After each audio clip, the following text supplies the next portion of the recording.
इस कलिकाल में श्रीमद्भागवत पुराण हिंदू समाज का सर्वाधिक आदरणीय पुराण है। ये वैष्णव संप्रदाय का प्रमुख ग्रंथ है।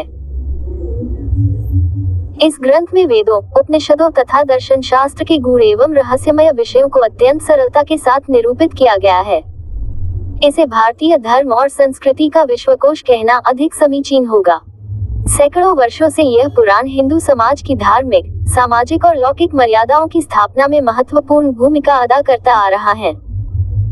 इस पुराण में सकाम कर्म, निष्काम कर्म, ज्ञान साधना, सिद्धि साधना, भक्ति, अनुग्रह, मर्यादा, द्वैत अद्वैत, द्वैताद्वैत, निर्गुण सगुण तथा व्यक्त अव्यक्त रहस्यों का समन्वय उपलब्ध होता है।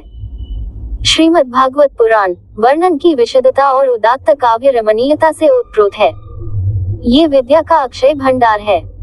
ये पुराण सभी प्रकार के कल्याण देने वाला तथा त्रैतापाद भौतिक, आधिदैविक और आध्यात्मिक आदि का शमन करता है।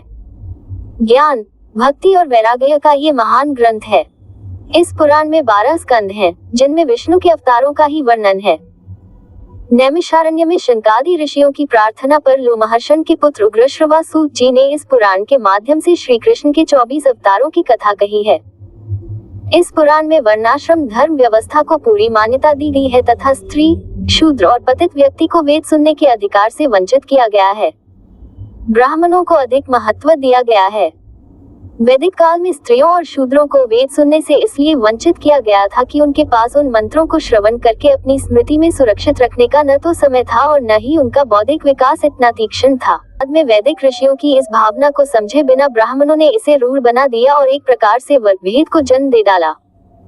श्रीमद्भागवत पुराण में बार बार श्री कृष्ण के ईश्वरीय और अलौकिक रूप का ही वर्णन किया गया है।